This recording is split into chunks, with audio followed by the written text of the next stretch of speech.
of Storm of Suspicion, the Karen Reed Murder Trials. It's a great book if you love the topic, which we all seem to, the nation does. He's also the creator and host of Yellow Cottage Tales. Thanks for being on with me, Kevin. Hey, Margaret, thanks for having me. Sorry, I misspoke at the beginning of your thing. I didn't realize it was live. We're being very casual here. You know, this is again my first live show, so I don't even know if we'll have any comments to answer. But you know what, I enjoy doing it. It's good practice. People have been messaging me what the name of your channel is so they can find it on YouTube because I had promised them today I'd be here. So what's the name of the channel again? So It's a Crime Media. It's a Crime Media. So it's all everybody that's watching as a fill-in, and we'll do it a couple of times during the show. Let's go there. It's a Crime Media. All right. Yep. And make sure we all subscribe to it. Thank you. Yeah, I need subscribers, all sorts of stuff. I'm not monetized yet, nor will I be for a while, I'm sure. But anyway, I love talking about the case. I'm not finding it. It's a Crime Media. I found a show called It's a Crime, which is a huge, I guess, a really large show. Yeah, that's not me. My show is hold on. It's a Crime Media? Yeah, It's a Crime at It's a Crime Media. Yeah. Did you find it yet? No. It's a Crime at It's a Crime Media. That's my show. At It's a Crime Media. It's a Crime at It's a Crime Media. I don't know how to find it. But what's the name of that's the name of the YouTube channel? Yeah, my YouTube channel. It's a Crime at It's a Crime Media.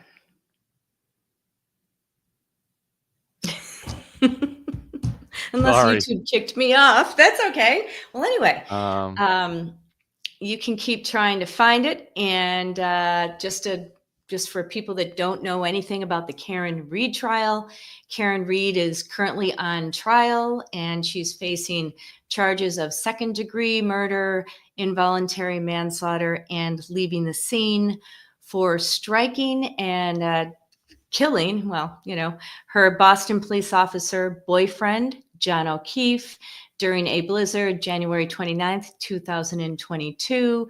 She allegedly struck him and left him to die in the snow.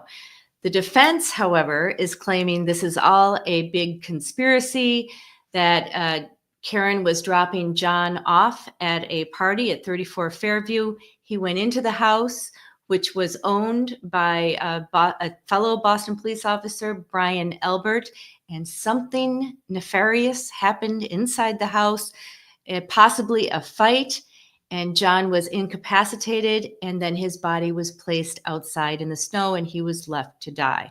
So the issue that I'd like to talk about is, did corrupt members of law enforcement plant evidence at the scene to frame Karen Reed? And that's exactly what the defense is suggesting. So the evidence that we're talking about would be microscopic and larger pieces of taillight that were found in the snow in the corner of the property at 34 Fairview near a flagpole. So, and remember, it was a blizzard, so the state police had to use its CERT team to dig in the snow and find these pieces, and then they ultimately matched up those pieces with Karen Reed's taillight, the rear passenger taillight on her Lexus SUV.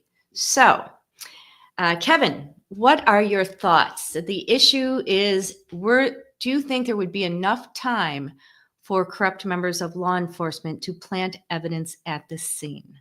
Right. This was actually, as I was in the summer of 2023, first spending months going down whatever I could find on this case to try to understand if there was a conspiracy theory, right? Or if a conspiracy was even possible. And of course, looking at things like 227, you're thinking, wow, there'd be no innocent explanation for that. And there did. Now, eventually, I felt I explained that somewhat satisfactorily to myself back then, fully now. But there were still other mysteries that remain. But for me, one of the keys was solving the timeline here. Was it even possible for evidence to be planted? And it was probably around September of 2023 that I finally was able to figure out where that Lexus was all day. And once all the gaps were closed, and I realized there was just no time for evidence to be planted, then there was really not a lot of reason to try to look into whether the troopers had any motive or whether, to do it, whether there was any weird evidence. And so, for as far as what I found out, was that the Lexus in the morning, so first Karen drove it from the crime scene after allegedly striking John to John's house, parked it inside the garage. Now, that's maybe the only time it wasn't really on surveillance, except when Karen was in it. Then at 5:08, she goes out looking for John, and she returns with Kerry Roberts and Jen McCabe following her. And right. She's at that returning point, to 34 Fairview. yep, For listeners that don't know the case. Right. Okay, so Yeah. she goes to 34. She goes to 34 Fairview and also to Jen McCabe's house, but she returns with the vehicle back to John's house at around 5:30. Yep. And it's parked in the driveway there, and that's where it remains until about noon or a little after that. It remains there under ring surveillance the whole time, and after that, Karen returns, and her dad drives the vehicle to Dighton, where again it's under camera surveillance in the driveway there, and that video is in evidence. So it's either briefly for a few hours it's in the garage. That's the only time it's not under ring surveillance. It's in the garage at John's house. Then Karen's in the car going out looking for John. Then it comes back and it's parked in the driveway at John's house again, where it's under ring surveillance. Then later in the day, it's driven to Karen's parents' house, and that's where it remains until it's towed back to Canton. And by the time it gets back to Canton, it's too late. Okay, so Karen's parents' house. Karen's parents live in Dighton, Mass. Yeah. Yeah. So it was towed. Do you remember what time it was towed from Dighton to Canton and the details surrounding that?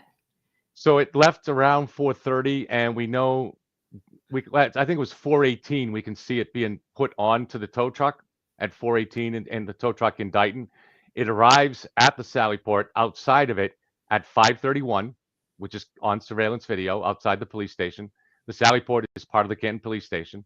And then it's pulled into the Sallyport at 5:36, and that's also on surveillance.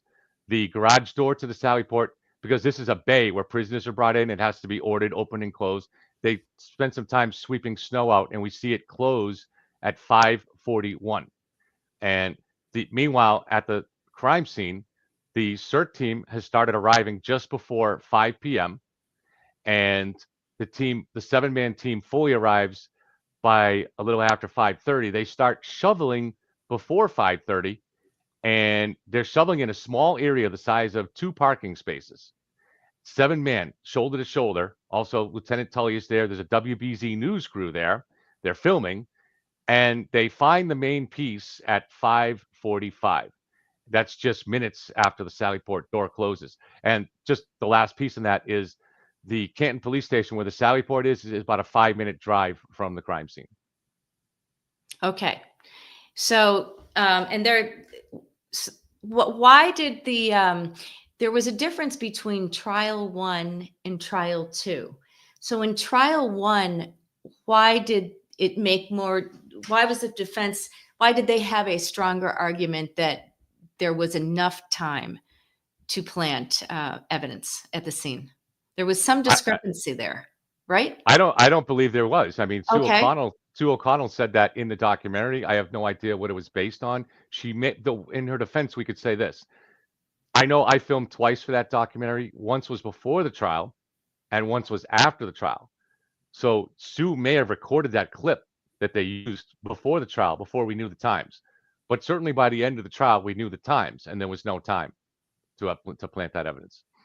Okay. Well, there was a discrepancy with Proctor's police report, right, that he amended after? So Proctor initially put down that the tow was at 5:30, and it was later amended to 4:30. Okay. It's not really a meaningful error in my view. I don't think, Right. that people will try to suggest that he was trying to deceive people, but the record is the record. I don't have to go by whatever his intentions were. I can go by the timeline. We know what time it was towed. We know what time it arrived, and we know what time those pieces were found. Right. Okay. And what's up with what came up recently in the trial is the Dighton police officer, Nick Barrows. So, what is he claiming to have seen?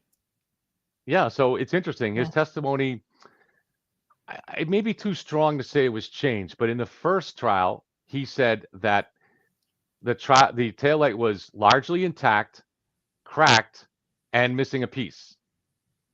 And now in this trial, what he's added to it is he's shown a picture by he's no, first of all, he's not called by the prosecution now, he's called by the defense. Yeah. And he seemed kind of eager to help the defense. And Very. they showed a picture of the taillight from the Sally port. Now this is where all the snow has been removed from it and everything. And then they said, "Is this what you saw?"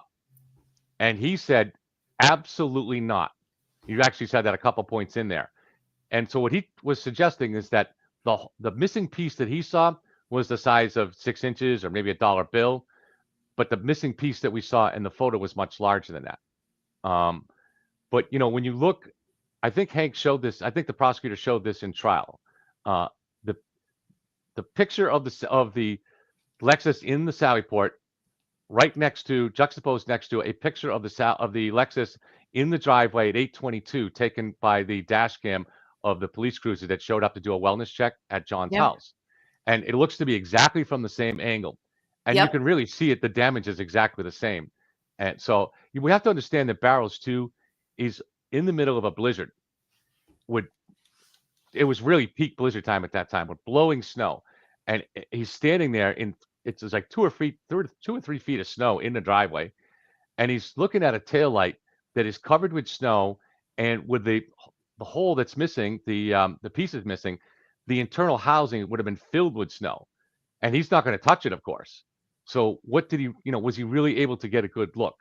Right. So I'm not sure how reliable his testimony is, but Yeah, and I thought that Brennan did a nice job during cross-examination, showing him the photograph of, right, the SUV parked in John's driveway right, earlier on, and he got him to admit, is this what you saw? Is this what the taillight looked like? And he said, yeah, right. that's consistent with what I saw. So I thought that his testimony was destroyed during cross-examination, but I feel like out in the cyberspace and the internet, people are celebrating his testimony. Is there any other reason why you'd celebrate the testimony if you're rooting for the defense? I don't think they watched the cross.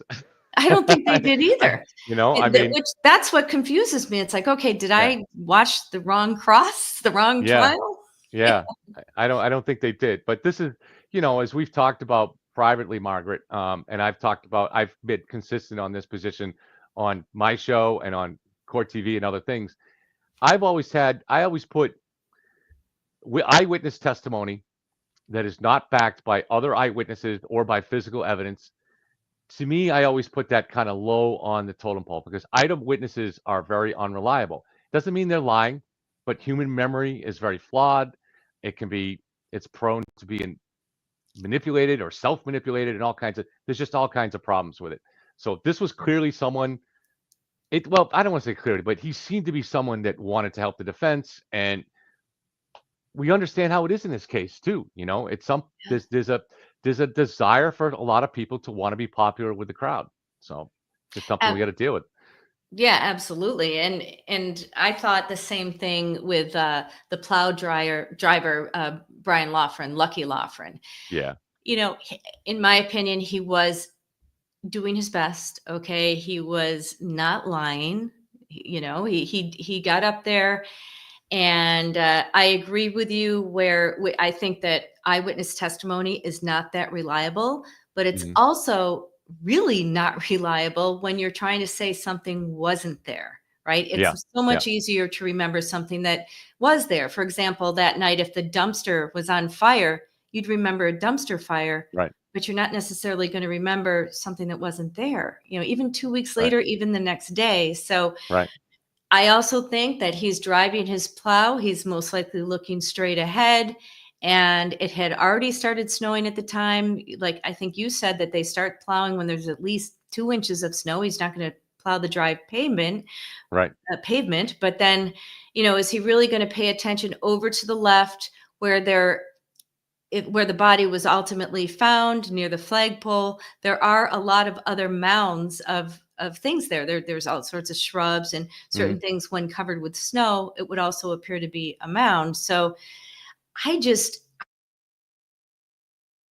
I think the body was there, but he just didn't see it. Don't you think? Yeah, and yeah, absolutely, and I've used it to talk about why the other witnesses driving by didn't see it. So if you, Mhm. it's just the way our minds process vision and peripheral vision, stuff like that. So if you were to drive right now in the middle of the day to the supermarket a couple miles away, and you're going through a residential area, there are thousands of objects that your mind to some degree is seeing, bushes and shrubs and statues and all kinds of things out Yeah. there. But if your mind was to, if all of that stuff was to be entered into your conscious mind, it would overwhelm you. It's Oh, just too much yeah. information. So Yeah. there's a part of your brain that is automatically filtering out what's important and what's not important. And that's it's going to be especially true at night when you're seeing just shadows and stuff like that. And so I think your brain is process if it looks at if it's something is moving, your brain is going to flag it. Something is moving here, and you'll turn towards it, and Right. you'll make a mental note. And that's gonna, like I said, that's gonna be even more at night. You're driving by. I mean, how many thousands of things do you drive by that are just shadows of boulders and different things? And Yeah. you wouldn't want your mind to process all of that information. It's too much, Right, you might you see an know. animal at the edge of like a raccoon or something like Yeah, I'd remember a coyote or a raccoon or something like that at night, but you're right, if it's moving, yeah, if it's moving, I'm not right, gonna or if it's something out of the ordinary yeah. I mean, obviously, a body would be out of the ordinary. I mean, I just don't there's no But way. you don't process it as a body. Your Right. unconscious mind No, is just going to see it's a lump in a the dark, snow. yeah, a Yeah. dark thing there. So, Yeah, um, exactly. So that's what I thought too. What about when Lucky testified about seeing that Ford Edge parked out in front of 34 Fairview? And we do know that the Alberts owned a Ford Edge at the time. I thought that was kind of strange, but I attributed that to perhaps faulty memory. yeah, I mean, it's obviously to the extent that you buy into something like that, it's troubling, right? Yeah. But to me, this is why I just try to focus on at all times on the better evidence and something. So I don't dismiss things like that, but this is why I've always had that problem with eyewitness testimony. Just at sometimes it seems to have come out in every case. As a prosecutor, you've probably seen it many times before, but certainly in a high profile case, it's much more prone to pop out. And Right. it ends up being something in these cases, there's always eyewitness to things that don't make sense, and you don't know where to put them. But Yeah. and at the end of the day, you'll never really explain them. And I think that was inevitable with any high profile case. There are just going to be some things that come out like this that at the end of the day you can't explain. So that's why I've always been consistent about focusing on the kind of evidence that is not open to interpretation. Either multiple eyewitnesses saw it, or it's physical evidence, or it's data, things like that. So that's Yeah. how I process. That's how I deal with evidence like this.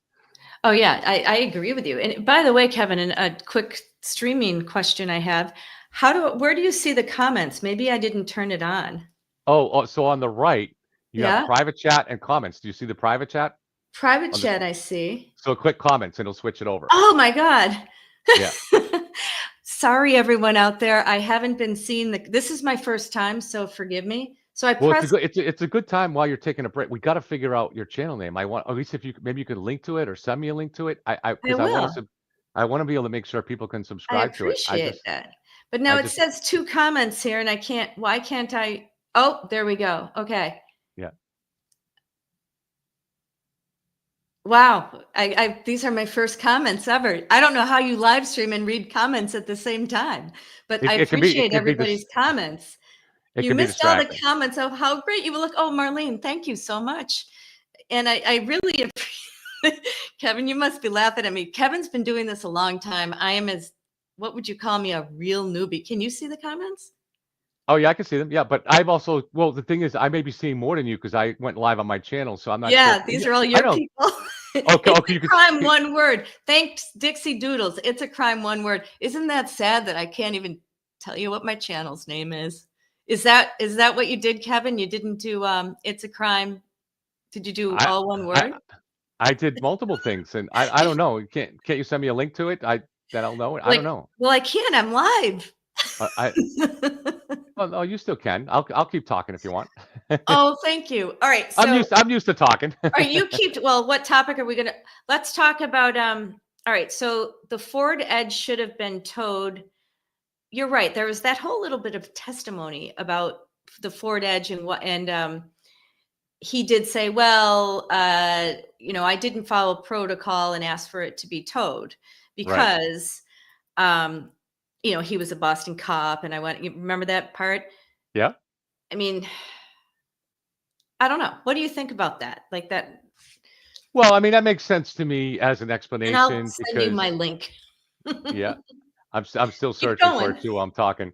I can also tell people how I grew up in the town of Lawrence, Massachusetts, where Margaret was a prosecutor. I She was. has never charged me with a crime personally.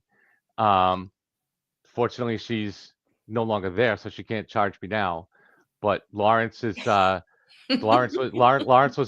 sure a great place to get your feet wet as a prosecutor. It kept you very busy there.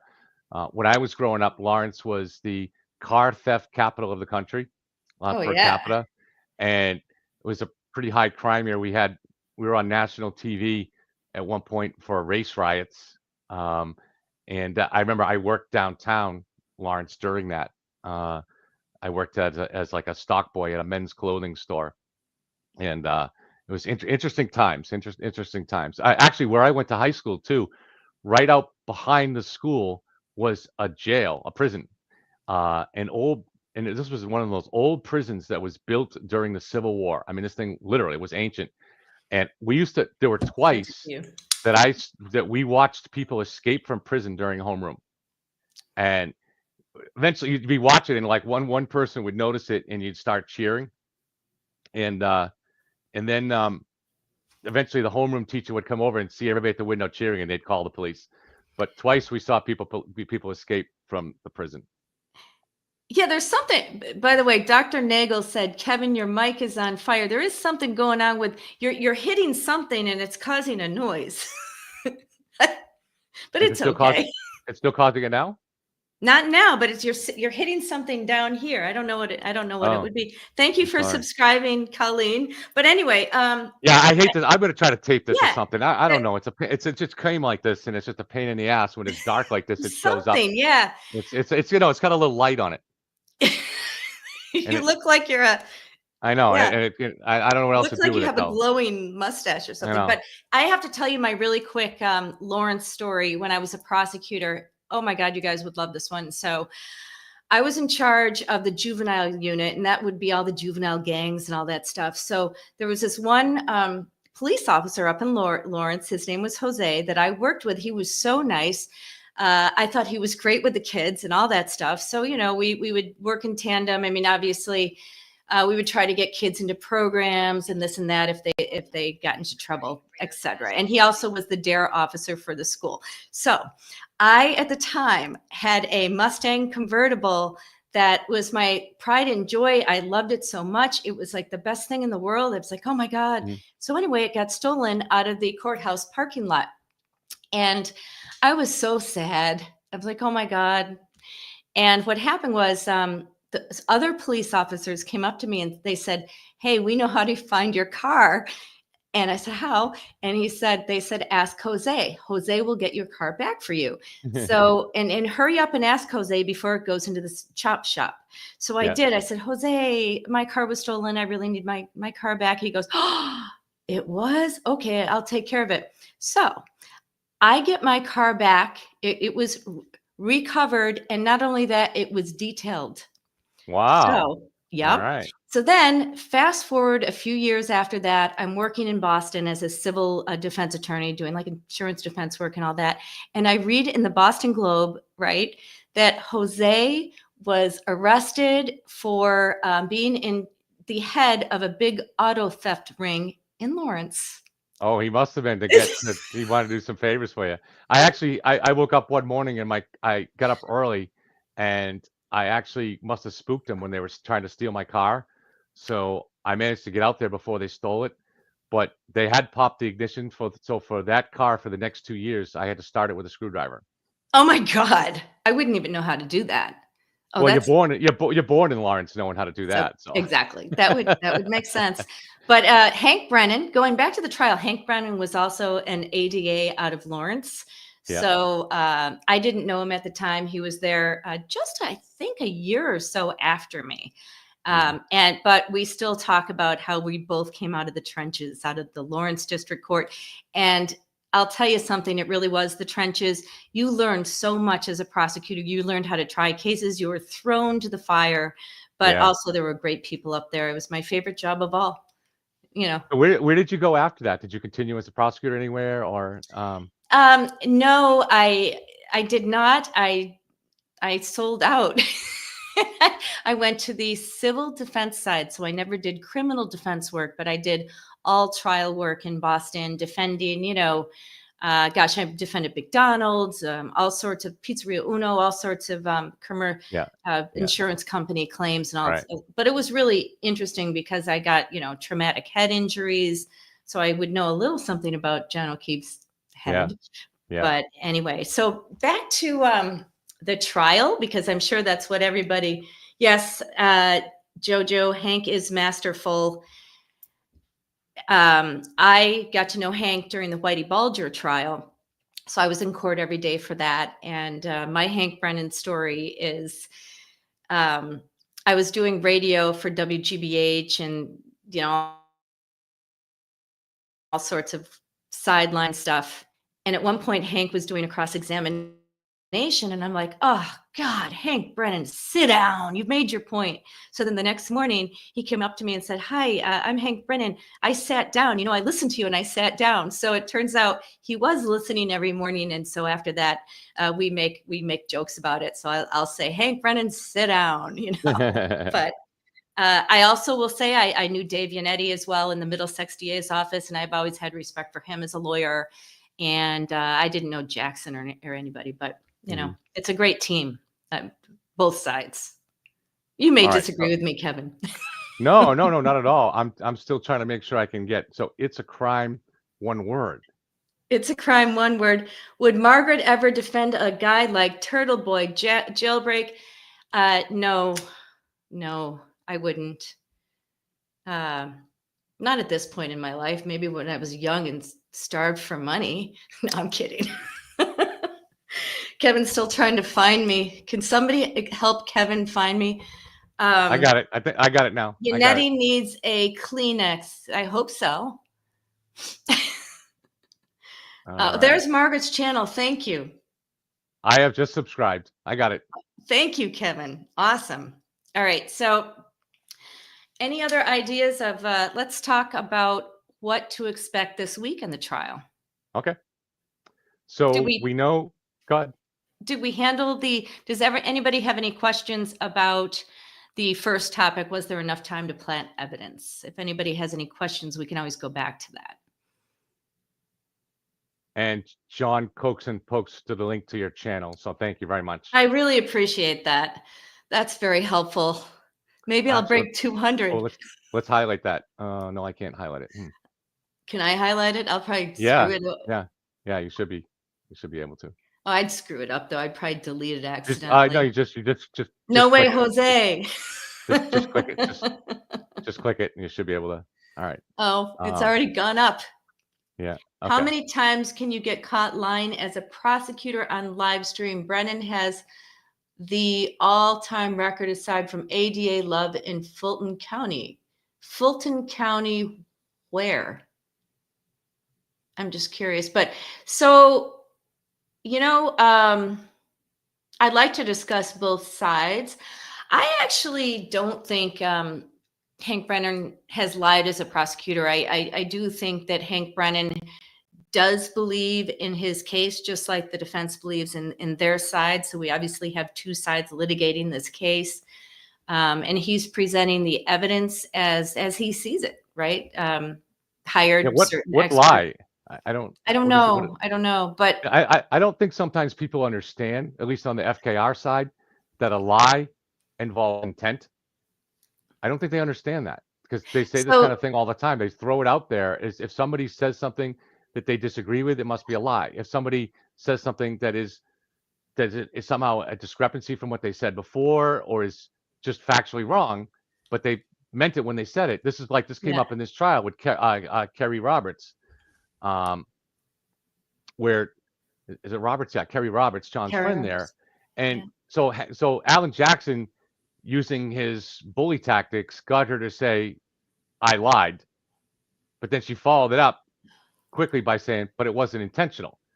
And Right. they jump all over it. See, she admitted she lied, and even some of the media did that.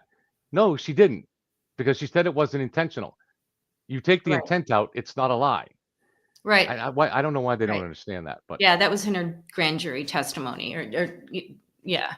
yeah, Um, and again, witnesses will recall different things. Like I was on a jury, I served in a federal jury, and we went back to deliberate, and all 12 of us, we each had different versions of what actually happened during the trial. So mhm, if we both witnessed the same event, you and I, Kevin, would have a different version, I think. right, right, So absolutely. um, yeah, it's and the other thing I've discussed with some of my friends is, let me ask you, all of you, this. So I feel that there's no middle ground. You either think Karen's guilty or you think Karen is innocent and she was framed. I'm trying to cover it as neutrally as I can. I'm trying to see both sides. So but I feel like, do you feel the same way? There's hardly any middle ground in this case. It's either you're Well, I one. mean, I was accused today, as I have been many times, of being FKR. So it's a strange accusation, right? And that's because I don't buy into everything that Yeah, the people that are against her do. I try to look at everything in an objective, neutral right, kind of way. And right. now at this point, I don't I am so someone else says, Don't you have an open mind on this case?" Well, I have an Yeah, open mind to things that aren't settled. Now, the fact that Karen's Lexus struck John is settled to me. I've seen enough evidence. There's no other plausible alternative. But there are individual elements of the case, including intent, including what Karen knew and when she knew it, that's not settled and probably never will be, because we'll never. That's your only. That's what's inside her head, and it's really difficult to know. right. But so so that's. I mean, you don't have to stay open on everything forever. So are you? No, Do you have to stay open on OJ forever?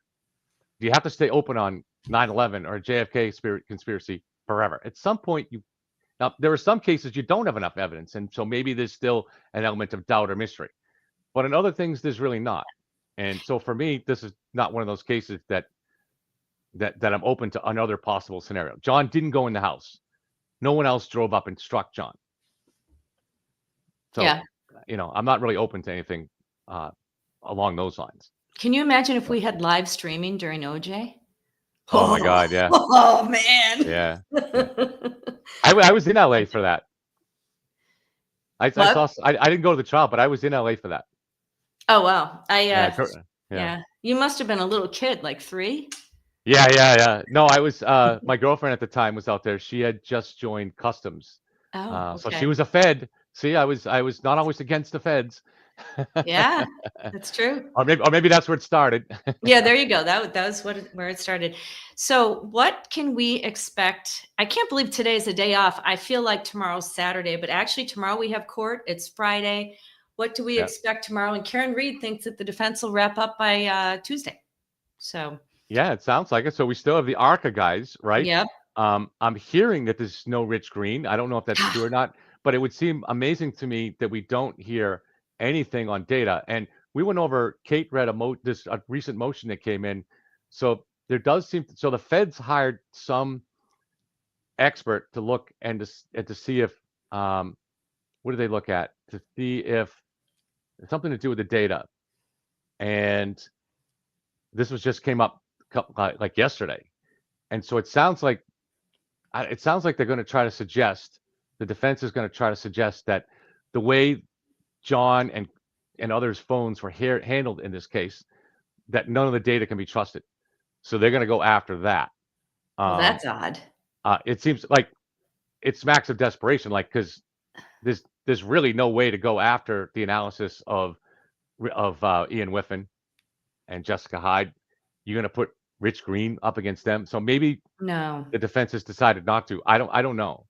So I personally, if I was them, I would go with Rich Green if I were them. But I think so. So by the way, just for people that don't know, I'm sure most of this chat knows, but How Long to Die in the Cold was Jen McCabe's Google search.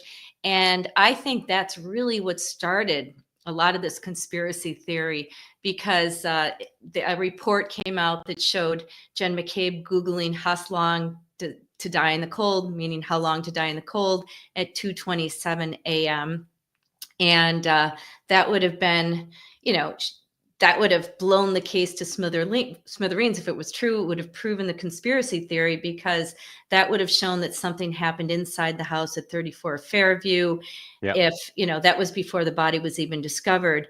Instead, it showed what Ian Whiffen came out and Jessica Hyde said was Jen McCabe searched in an open tab at 6:23 in the morning.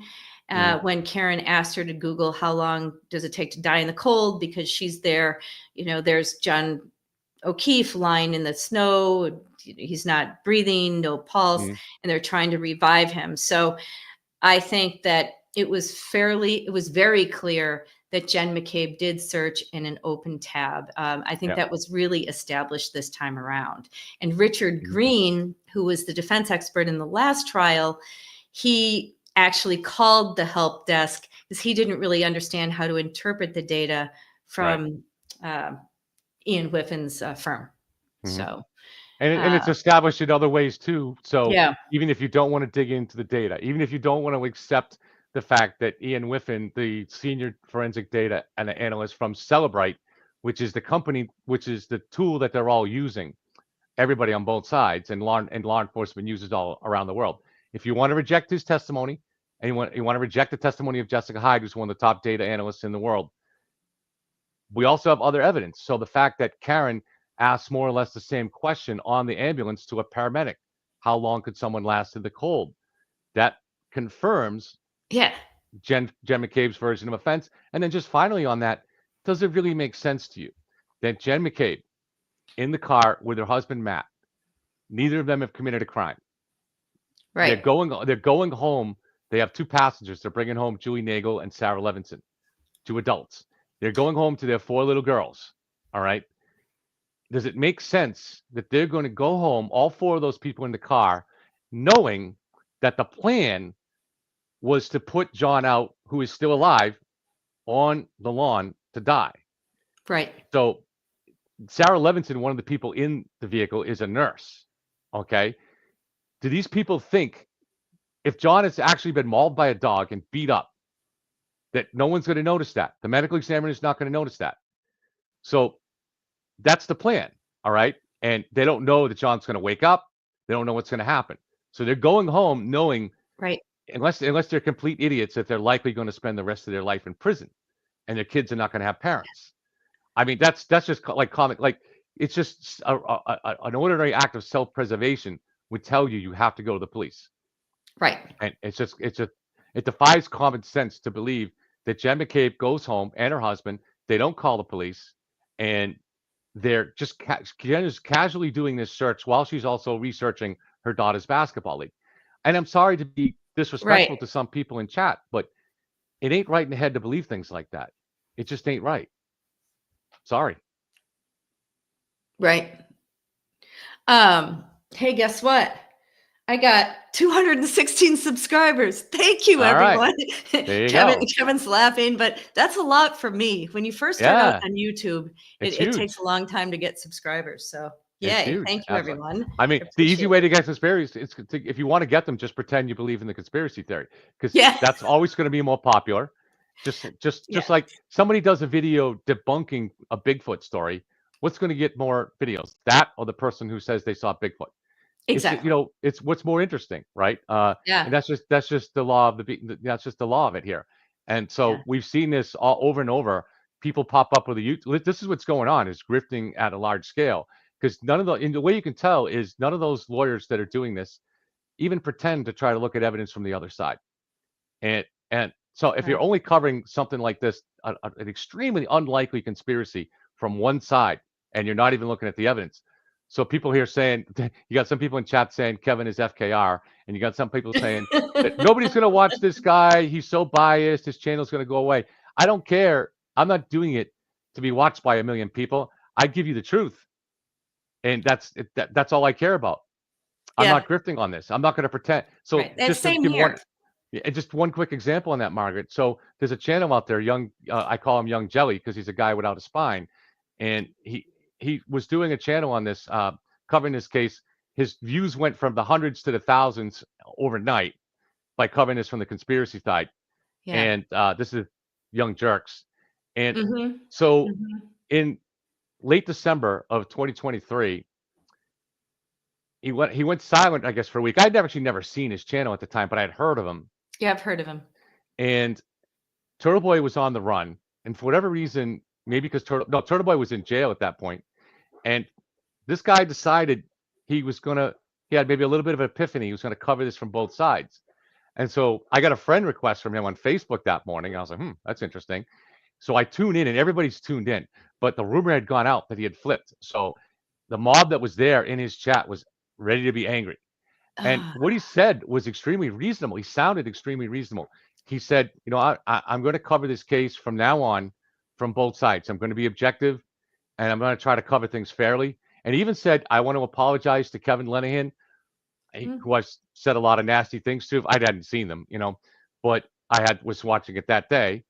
And he goes, the one thing I disagree with Kevin on is that he says there's a mindless mob. He goes, that's what I disagree with. And then he, like almost on cue, he looked down and he saw chat. And that's when what did he see? The mindless mob. They were all attacking him. And he was like stunned. He's like, what's going on? Oh my God. Turtle Boy threatened him from jail, said, no more leaving. That's it. There'll be consequences. And he took the video down. That was one of the best videos he ever did. The one where he promised to be objective. It's gone. And he went right back to grifting. And so this is the phenomenon that we're dealing with here. And I think in the long run, people want honest content. I mean, as much as we can try to cover both sides. I think that's what people would probably like in the long run, right? They don't want you to be slanted on what, like the next case that we cover, right? They don't want us to have our minds made up. I mean, what's the point of having a discussion? I like the discussion in chat from the other side. I do like to have a meaningful discussion. So, I'm always open, and I still communicate to this day. I've always said people that are civil can reach out to me from the other side, and they do. And over time, quite a few of them eventually flipped. I'm not saying because of me, but just if you keep someone looking, if they're still looking at the evidence, that's all you really want. If they really want the truth, and they're actually still seeking, and they're still asking questions, they'll get there on their own. And that's the only way anybody can get to the truth, is on their own anyways, just keep asking the questions, keep asking if things make sense. Right. Absolutely. So, what time is it? Oh, it's 3:44. I will have to end the chat. Not quite yet, but we'll, or the live stream.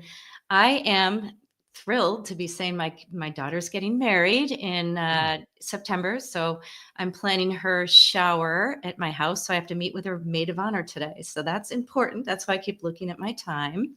Family is important, right? Yeah. Oh, yeah. Yeah. Yeah. So congratulations on that. Oh, thank you. I'm so excited. She's my oldest. She works in New York. So I'm very proud of her, and it's exciting. So. All right. Excellent. Well, I recommend that the ladies don't choose pink for their wedding party. No, gosh. So she's having an evening wedding, and she chose her maid of honor, or her bridesmaids. She chose black for them. And of course, I said, black, really? And then she got all mad at me. So she's so like, I can't really say, so I don't know. That's what she chose. And she wants me to specifically wear like either champagne pink or something like that. I have to say, I'm not going to get my dress until I lose a few pounds. Oh man. The chat is probably like, Margaret, what are you talking about? Thank you so much for the congratulations. Somebody I'm just going the said, other way, trying to gain weight. oh yeah, you are. Yeah. Yeah. So thank you, Bailey. I appreciate that. I just missed something in the chat. Black for bridesmaids. What do you think? I think it's kind of, I don't know, but whatever. God forbid if let's hope she's not watching. She'll kill me, but she won't be. I recommend yellow. Yellow. Yeah, yellow's nice. Yellow cottage tails. That's Exactly. exactly. Yep. I like yellow. It stands out. Yeah, I So don't think that would work too good, but it's funny. I So used to have anyway, my door guys wore black. I had them wear, oh, well, my staff we wore black shirts and okay. I like Yeah. that color. Yeah. No, it is nice. It's slimming. I'd prefer to wear black because it's slimming, but I can't now. I have to wear something that probably you know, not be as slimming. But anyway, so tomorrow we'll be live streaming on your channel. Yeah. Well, and now you know how to connect it to your. Well, hopefully you can connect it to your channel. I can connect it to my channel tomorrow. Early in the morning, you're going to laugh at me, and all these fans are going to say, "This woman's crazy."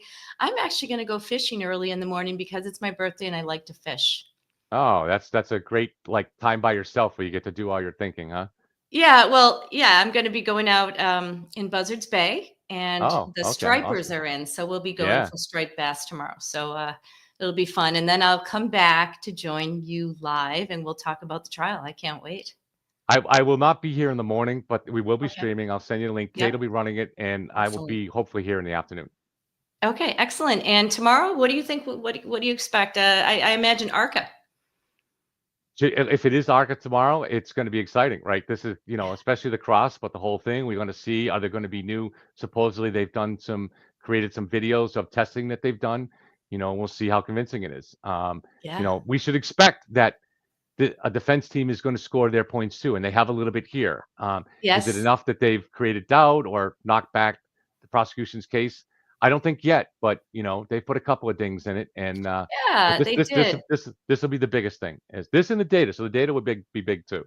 Exactly. So, So and hey, I appreciate everyone out there for joining me on my first official live stream where, I've got a guest and everything. And I figured out what am I on StreamYard? yeah, So I'll be doing a lot more of it, but I thank you so much, Kevin, for your help on that. I really appreciate it. And again, thanks for all the congratulations on my daughter and for all your wonderful comments. I appreciate the subscribers. I'm growing, which is a good thing. So yeah. We'll keep plugging it. We'll keep plugging yeah, it. yeah. Thank you so much, and everyone. Have a wonderful Thursday evening. Get out there and enjoy it. It's beautiful. All right. Thank you for having me, Margaret. Appreciate it. Absolutely, and thank you, everybody. So now I've got to end the stream. Aha, ending the stream. Thank you. Oops. Bye-bye.